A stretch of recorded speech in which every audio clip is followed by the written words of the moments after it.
Assalamualaikum warahmatullahi wabarakatuh. Karena Pancasila sebagai dasar pelaksanaan pemilu, maka kita harus lihat Pancasila ini dinyatakan sebagai sumber hukum itu melalui dua hal. Pertama, melalui TAP MPR. Jadi sesudah reformasi itu terjadi perubahan, waktu itu MPR masih bikin TAP, maka itu dinyatakan bahwa Pancasila sebagai sumber segala sumber hukum. Ya. Yang kedua, kemudian itu diimplementasikan melalui peraturan perundang-undangan tentang tata aturan peraturan perundang-undangan. Nah, nomornya ada beberapa, sampai 3 kali perubahan undang-undang itu. Yang terakhir 2019. Itu dasar hukumnya sebenarnya. Nah, substansi dari itu yang hendak saya sampaikan.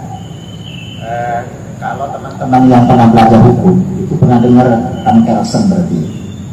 Jadi tata urutan peraturan perundang-undangan, bahwa menurut Hans Kelsen itu peraturan perundang-undangan itu dia berjenjang, ya, dari yang paling tinggi ke bawah sampai yang paling teknis.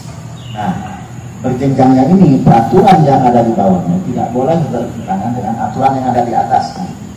Nah, peraturan yang tidak berubah itu adalah norma dasar, norma dasar. Nah, kita mengenalnya norma dasar.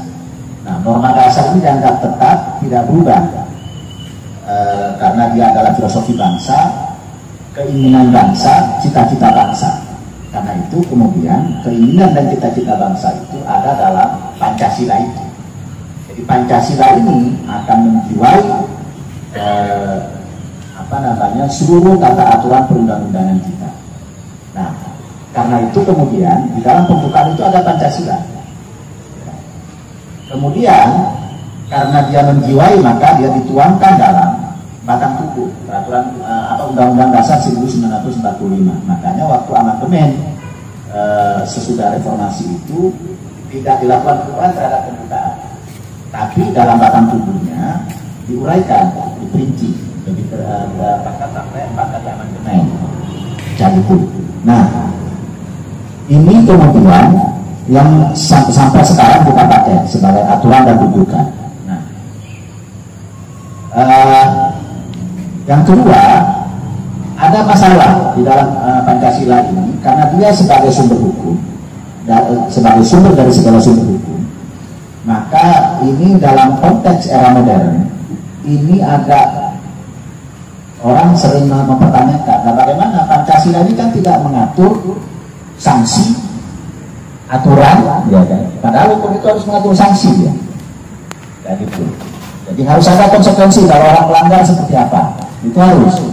Nah, Pancasila tidak, ya kan? Nah, sehingga kemudian dalam konteks asas legalitas, kemudian Pancasila ini tidak bisa dipakai kalau menggunakan asas legalitas. Nah, bagaimana dia sebagai sumber segala sumber hukum, tetapi pada posisi dia tidak mengatur soal sanksi dan seterusnya itu, layaknya hukum.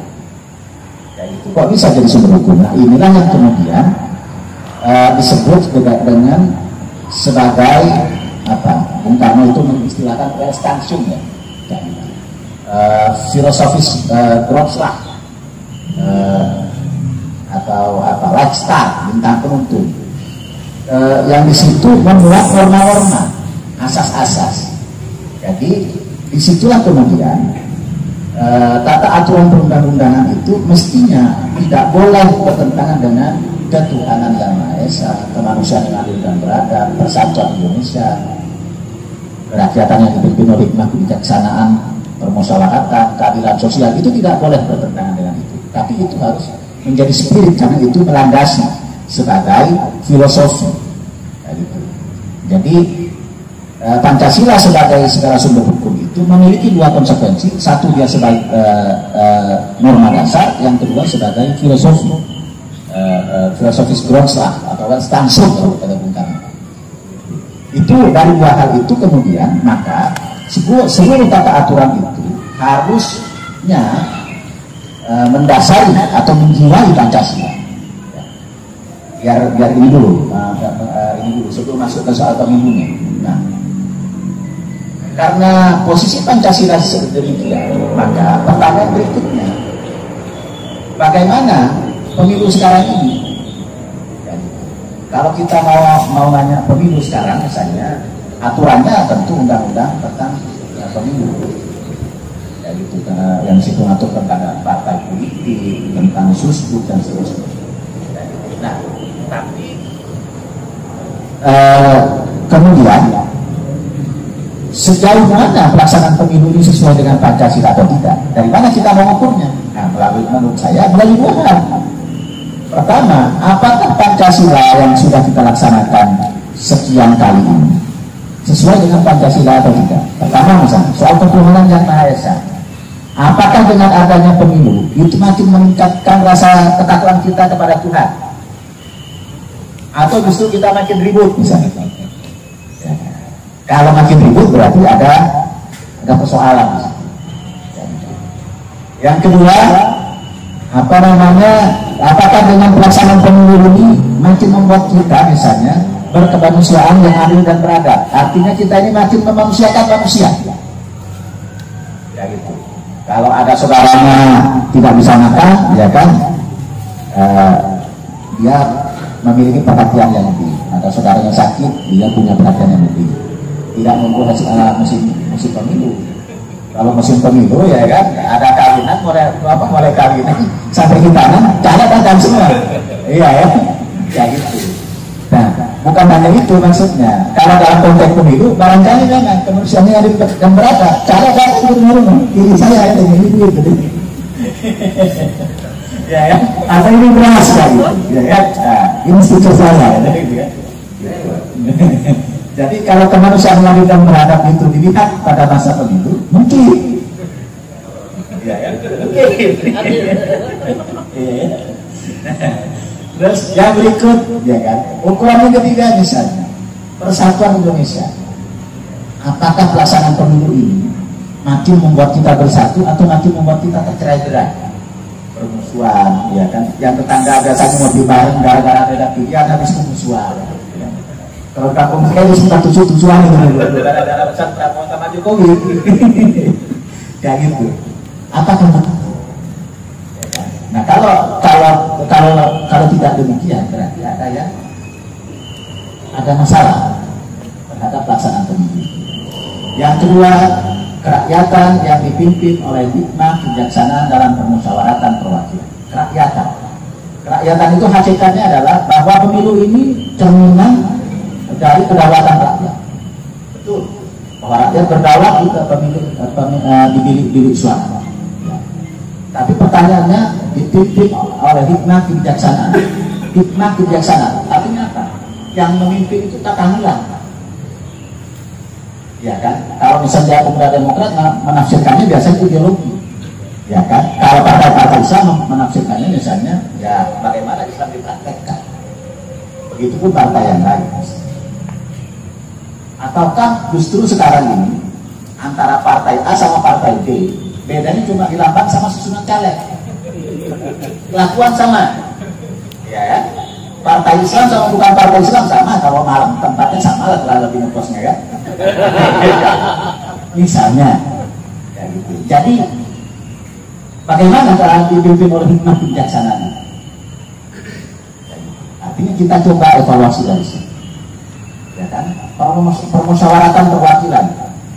Benarkah misalnya mereka yang bermusyawarah itu mewakili kepentingan kita? Atau justru jangan-jangan, ya kan? Ya urusannya ya kepentingan masing-masing. Golkar misalnya mesti kepentingan Golkar, PDI mesti kepentingan PDI. Di dalam Golkar, di dalam PDI ada sanksi kecil lagi misalnya. Ada bohir-bohir, ada toke-toke. Apakah itu semua yang mewakili itu?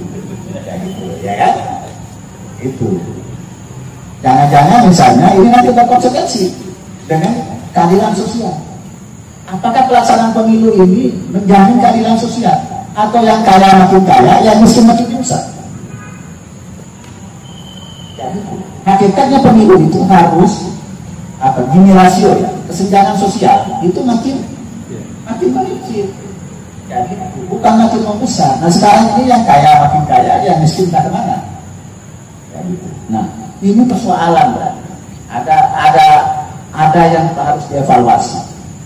Saya memaknainya begitu dari ininya Adinda pengurus DPC Partai Demokrat Kabupaten Bogor. Ukuran yang kedua adalah Undang-Undang Dasar.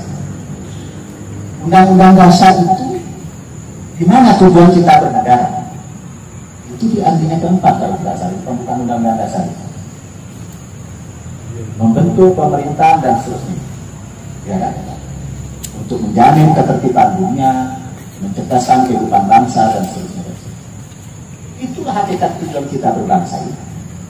Kalau misalnya tidak sampai ke sana, atau misalnya kita ini berbangsa dan bernegara itu tidak ke sana, berarti jangan-jangan kita ini tujuannya kemana? Kita jalan kemana? Jangan-jangan GPS-nya salah. Dalam GPS yang sudah kasih tujuannya salah itu. Kita suruh lewat jalan-jalan sedikit kan. Padahal kalau kita tahu, saja dicari kan ya. Itu barangkali yang harus kita renungkan itu. Jadi ukurnya, apakah yang kita lakukan ini sesuai atau tidak? Itu dari situ aja. Tujuan kita berbangsa dan bernegara ini gimana? Itu bukan UD 5, hanya 4, tidak ke situ. Kalau tidak sesuai dengan situ, berarti ada yang salah dengan GPS kita. Kalau misalnya instrumen gerak-gerik bangsa ini misalnya tidak sesuai dengan Pancasila, tata aturan kita tidak sesuai dengan Pancasila, atau hasilnya tidak sesuai dengan Pancasila, berarti ada yang salah dalam operasionalisasi. Nah, gimana yang salah, gimana yang ini? Di sini sudah ada pakar-pakar yang lain, nanti barangkali bisa dijelaskan. Terima kasih, kurang dan lebihnya mohon maaf. Sekedar pengantar, wassalamualaikum warahmatullahi wabarakatuh.